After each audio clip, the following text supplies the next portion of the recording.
Então, novo episódio hoje. Pela primeira vez neste episódio vamos ter também a possibilidade de o verem com vídeo, se procurarem no YouTube, aqui em baixo também vão ter o link. Têm acesso ao mesmo podcast, mas com vídeo, porque o YouTube tem crescido ultimamente, mas não é à custa de vídeos que eu tenho posto.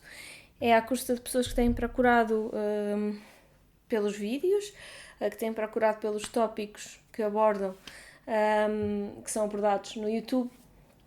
E, portanto, olhem, decidi fazer este episódio para o YouTube para dar alguma coisa a estes novos subscritores, para além daquilo que já lá estava. Então eu hoje quero falar sobre um tema que me tem afetado principalmente no trabalho mais recentemente, porque às vezes é difícil argumentar acerca deste tema e eu quero explicar exatamente como é que isto funciona. Eu quero falar então sobre como é que nós, profissionais de saúde, distinguimos o que é informação científica de qualidade de informação científica que não é de qualidade. E, ao mesmo tempo, também quero justificar como é que nós um dia podemos dizer uma coisa e depois no outro dia dizer uma coisa totalmente diferente. Porque é que isto acontece? Se isto aqui, até esta volatilidade, não tira um bocadinho a credibilidade ao método científico. Quero falar só um bocadinho sobre isso. Então, o método científico é um método que nós usamos para atingir novo conhecimento, para conseguir ter novo conhecimento acerca de diversas áreas e como é que nós comunicamos as novas descobertas que nós temos. Imaginem eu, Joana, estou a trabalhar na área de pediatria, que é a minha área, na realidade, e descubro que existe uma água qualquer, uma água na zona onde trabalho, que está a provocar uma doença. Como é que eu faço esta comunicação? Então, aquilo que se faz, existem vários tipos de artigos científicos. Por exemplo, se eu noto que é apenas um caso ou dois casos em que isto acontece, o que eu faço é, faço um relatório, um reporte deste caso e publico em revistas da área científica escolhida. Por exemplo, em revistas pediátricas ou em revistas de infecciologia, se for o caso, se for uma infecção. Depois, imaginem que eu tenho uma teoria. Imaginem que eu tenho uma teoria que me diz que eu acho que as pessoas que passam muito tempo ao telemóvel têm mais doenças da coluna cervical. Então o que é que eu tenho de fazer? Tenho de agarrar num grupo de pessoas, arranjar maneira de quantificar o tempo que elas passam no telemóvel e depois arranjar também maneira de ver quantas destas pessoas é que têm problemas da cervical, classificar quais são os problemas da cervical que eu quero abordar, por exemplo, hérnias da cervical, classificar exatamente o que é que eu considero a doença da cervical e depois ver quantos é que existem com esta doença ou com estas doenças no grupo que passa muito tempo ao telemóvel e no grupo que passa pouco tempo ao telemóvel. Se a diferença nestes dois grupos for muito grande, ou seja, imaginem que eu encontro muitas pessoas com esta doença nos que passam muito tempo ao telemóvel e poucas pessoas nos que passam pouco tempo, significa que eu tenho comprovei a minha teoria. Agora, há várias coisas importantes acerca deste método. Eu não posso agarrar em 5 pessoas, fazer este trabalho e depois dizer, cheguei a esta conclusão, portanto, isto é verdade. Não, eu tenho que ter um número grande de pessoas, uma amostra grande, para me aproximar ao máximo da realidade. Daí, não ser fácil fazer este tipo de trabalhos. Depois, quando eu faço este trabalho, eu tenho de publicar em revistas que sejam relevantes.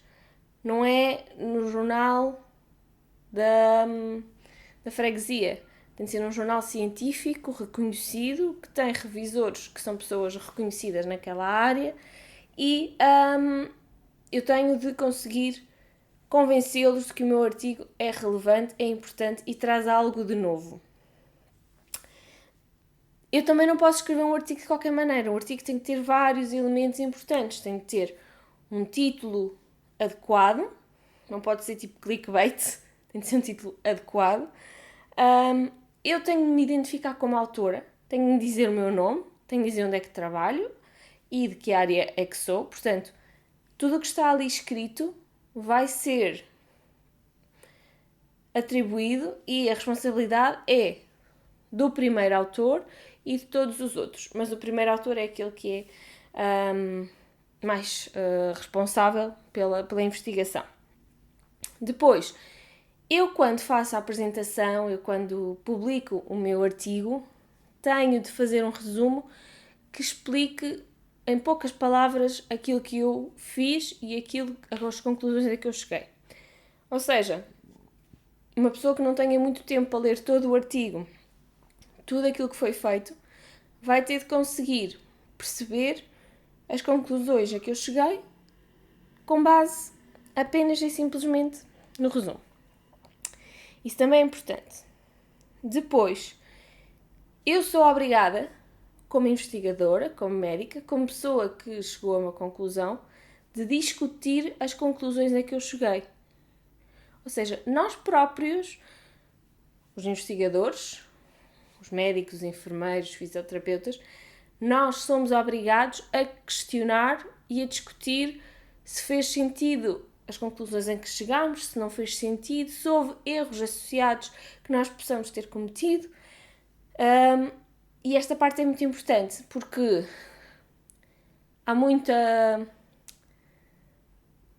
existem muitas frases, existem muitos artigos, e quando agora digo artigos, estou a dizer artigos de imprensa, que são escritos com impressões, dá-me a impressão que agora existe mais este tipo de doença. Dá-me a impressão que agora existe mais suicídios. E este método científico não é com impressões. Se tu tens uma impressão e queres dizer que ela é verdadeira, tens de a comprovar. E isso é importante. E poucos são os artigos, tirando os científicos, os que são criados neste meio, em que nós somos obrigados a questionar aquilo que fizemos, a questionar o trabalho que tivemos a ter até aquele momento. E isto é uma parte muito importante. O próprio investigador tem de atacar aquilo que acabou de fazer. E isso é bastante interessante. Depois, a comunidade científica, de modo geral, não valoriza muito os artigos que são antigos. Ou melhor, valoriza mais os que são mais recentes. Mas, para ter mais validade uma teoria, ela tem de ter um número maior de investigações associadas a ela. Portanto, isto aqui nós vamos ter de jogar com estes dois fatores. O que é mais recente é mais importante, porque é claro que a vida não é igual agora como era antigamente, mas a associação de vários trabalhos, ou seja, coisas que demoraram algum tempo, também nos dá informação muito importante. E depois também há uma coisa interessante acerca de todo este método, que é: pode haver vários artigos, pode haver vários trabalhos de investigação muito bons, muito bem feitos, que têm conclusões completamente dispares. Por exemplo, uma área em que isto acontece é o impacto da cafeína na gravidez. E é aqui que vocês depois ficam um bocado frustrados quando uns médicos vos dizem uma coisa e outros médicos dizem-vos outra. Se isto acontece, se há opiniões dispares de médicos diferentes, é porque não se chegou a conclusão nenhuma de certeza. Da cafeína, há estudos que dizem que ela pode ser prejudicial para o bebê. Há outros que dizem que não só não é prejudicial, como até pode ajudar no desenvolvimento do bebê. Portanto, quando isto acontece, é normal que tenham médicos que são, ou profissionais de saúde, que são um bocadinho mais conservadores e preferem a evição, e depois têm outros que são mais libertinos que apoiam o consumo de cafeína. Por outro lado, imaginem, se falarmos de consumo de álcool, acho que não Não consigo pensar em nenhum médico que diga que tudo bem, podes consumir álcool durante a gravidez. Porque todos os estudos são muito alinhados entre si acerca das lesões claras que o consumo de álcool pode provocar numa gravidez. Portanto, eu sei que às vezes é um bocadinho frustrante e há a ilusão de que a medicina é que a medicina é uma ciência exata, que é matemática, que isto mais isto igual àquilo, mas não é a realidade. Uma pessoa pode ser vista por 10 médicos diferentes e ter 10 hipóteses mais prováveis diferentes do que é que será aquela doença. Portanto, nós tentamos todos ter uma lógica semelhante, uns também de acordo com as nossas vivências pessoais, uns preocupam-se mais com umas áreas, com algumas coisas, outros preocupam-se mais com outras. Isto faz com que as hipóteses que nós colocamos sejam diferentes uns dos outros. Pausa para beber água.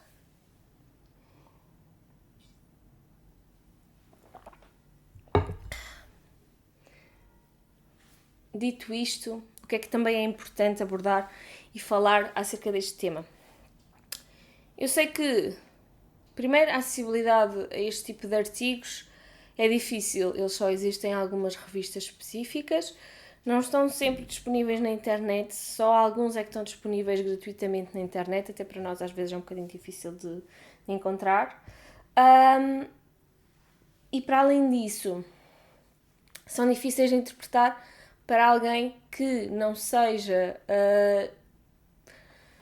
um perito em termos médicos. Portanto, eu entendo que, ok, Joana, tu estás-me a dizer que existem maneiras de eu ter a informação mais fidedigna, a informação mais correta, mas eu não sei ler, nem sei onde é que é de encontrar essa informação. Como é que eu posso fazer?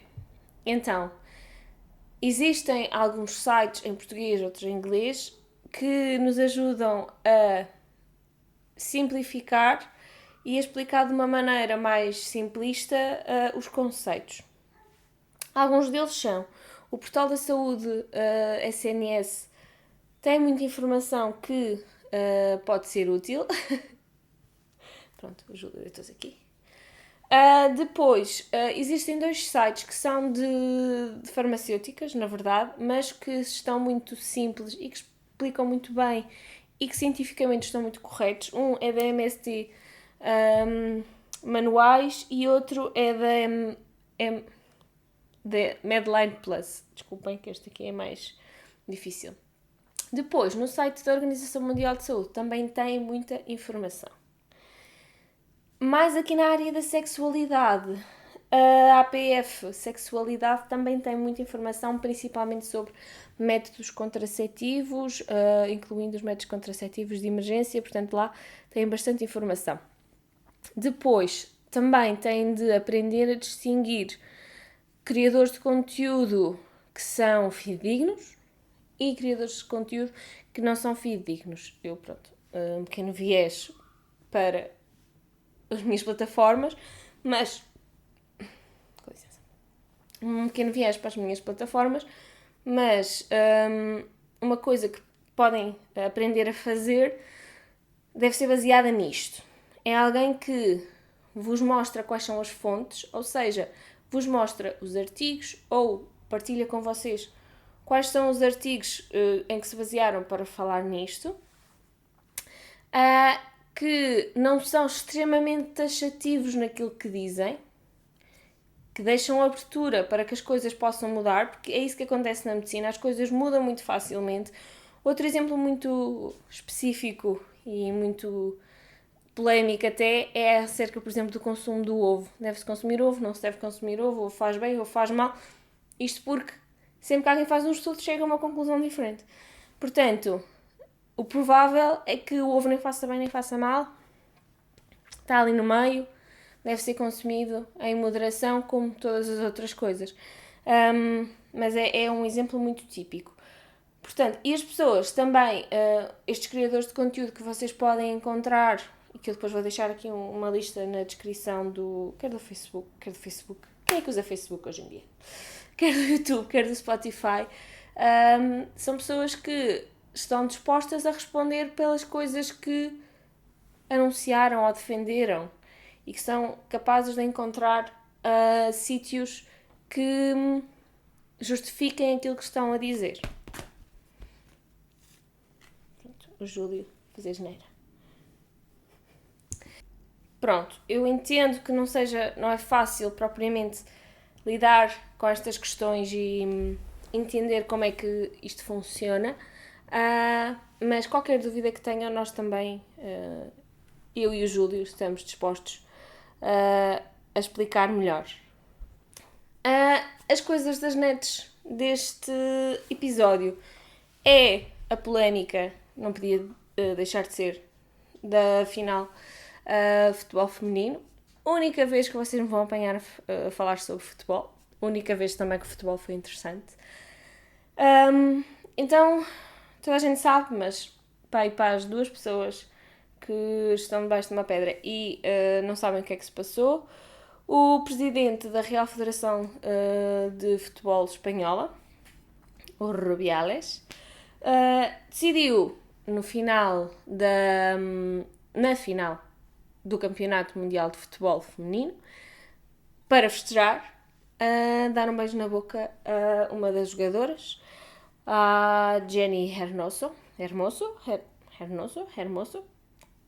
a Jenny, que foi um beijo que ele deu, assim, espontaneamente, e que causou bastante polémica e bastante tumulto, porque a jogadora diz que não foi consentido. Também, de facto, não o vemos previamente a questionar se a pode beijar, e também não é sabido que eles tenham uma relação amorosa, portanto, de facto, o mais provável é não ser consentido. E inicialmente ele começou por pedir desculpa por aquilo que tinha feito, tinha sido um ato impulsivo, que não tinha pensado bem no assunto. Simultaneamente diz que não se vai demitir do cargo dele. Eu percebo que até no início podia não haver exatamente indicação para ele se demitir. Ele podia ter assumido o erro, ter pedido desculpa, ter até feito um pedido de desculpas assim mais público, vexar-se um bocado a ele próprio, mostrar arrependimento, e ele provavelmente até conseguiria manter o seu cargo. Mas o problema foi que ele pede desculpa e pouco tempo depois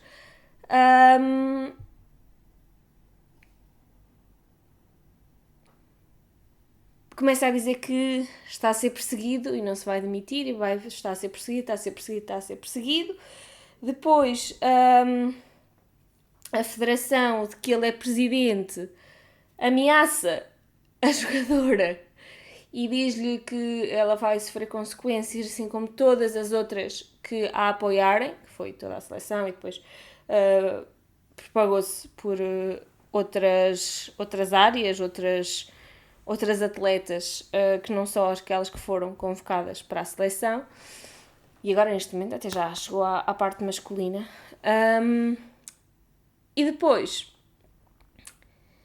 ela volta a dizer que, de facto, não foi consentido, que não foi consentido. Ele é suspenso pela FIFA. A mãe dele decide fechar-se dentro de uma igreja e ficar em greve de fome, que eu acho que é algo no mínimo curioso, que ele precise desta defesa da mãe que se propõe a ferir a sua própria saúde por causa de quão acredita no filho, porque acha que o filho está a ser perseguido. Não sei se faz o melhor pela imagem de machão que ele tenta ter, porque não é?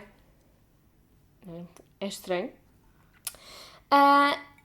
E, entretanto, como ele foi suspenso pela FIFA do cargo onde estava, o colega que ficou, ou melhor, o conselho que ficou depois da saída dele, determinou que ele se devia demitir. Também não entendo porque é que eles próprios não o demitem, mas determinam que ele deve oferecer a sua demissão. E é neste ponto em que estamos. Pontos importantes que eu tenho a dizer sobre este caso. Primeiro é engraçado que isto é um caso que aconteceu em televisão, em direto, e em que não está a ser questionado sequer o facto disto ter ocorrido. Todos vimos, o vídeo passa na internet, é fácil de encontrar, toda a gente tem acesso a ele,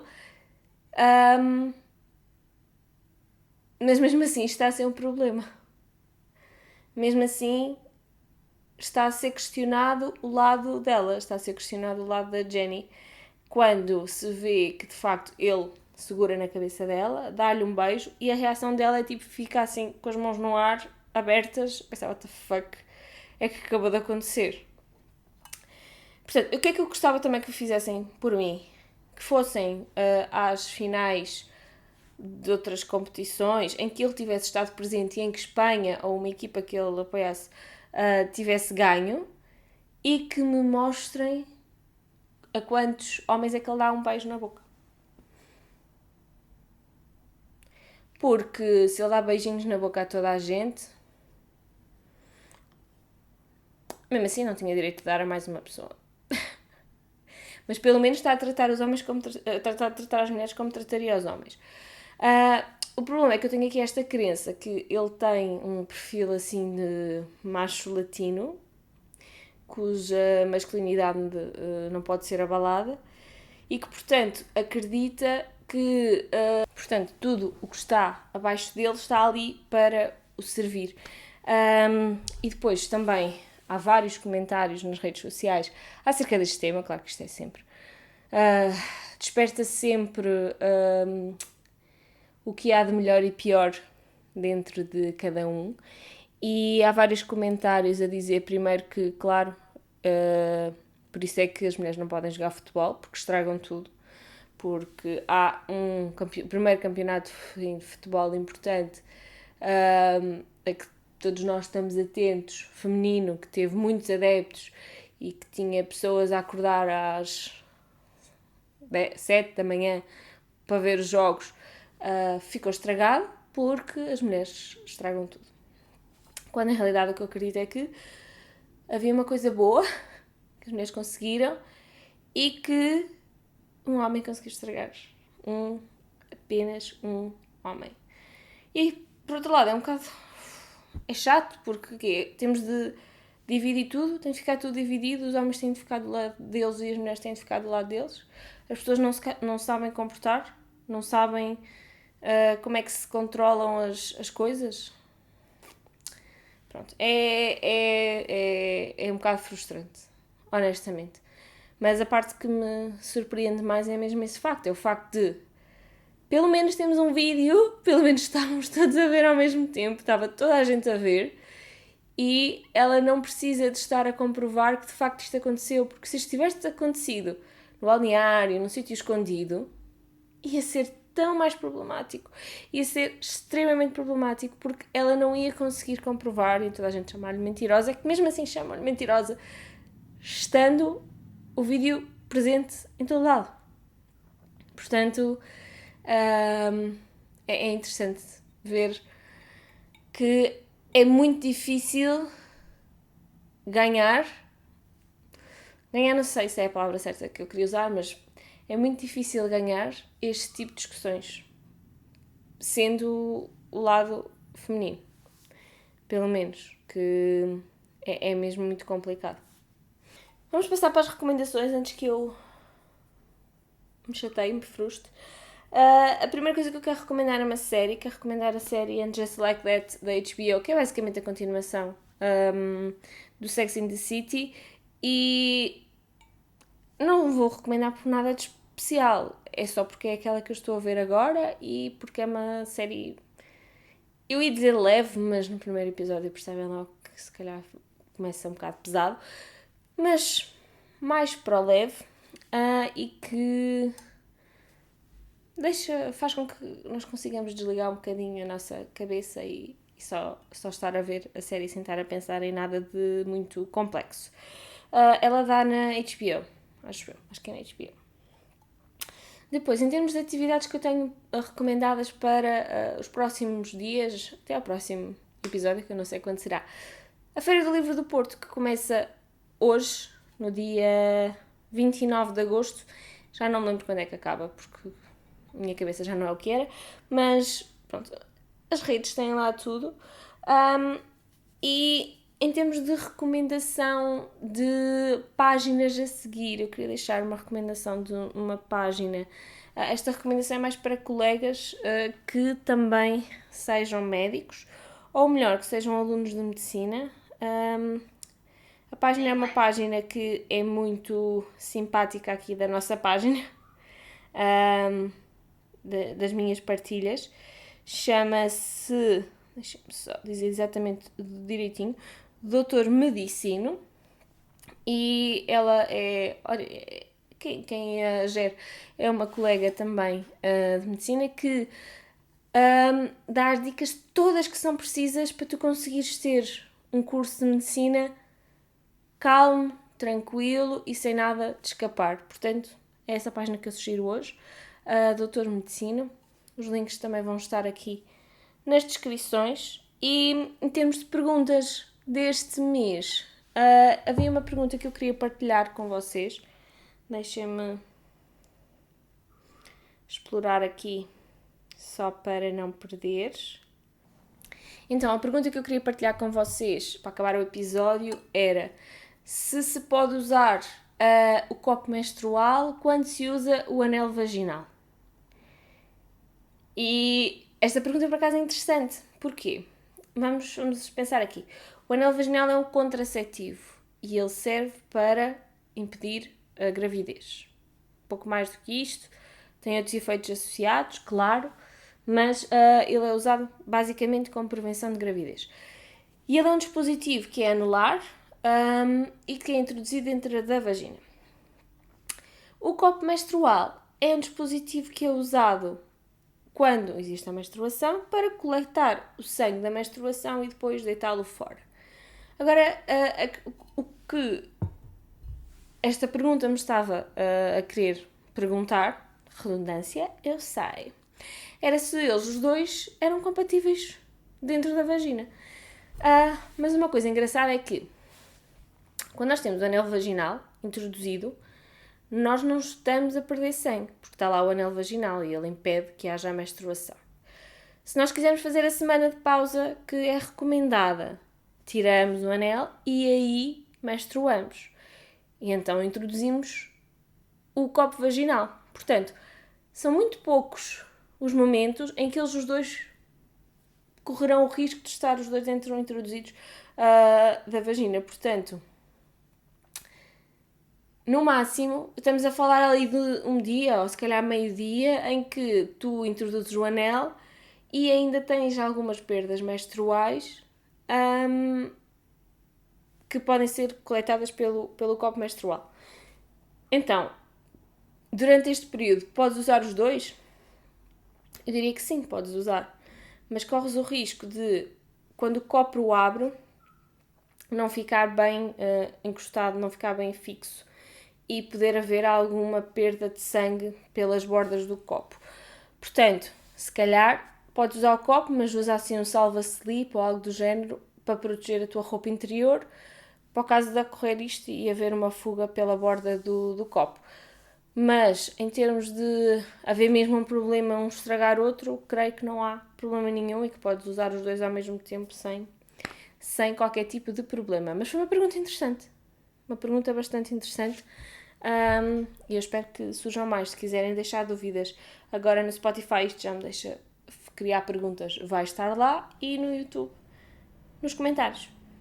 Pronto, espero que introduzir aqui a questão do vídeo seja útil, alguém goste desta nova maneira de apresentar o podcast. Se não, pronto, continuem a ouvir no Spotify. Também eu não sou muito exigente. O que funcionar para vocês. E até à próxima.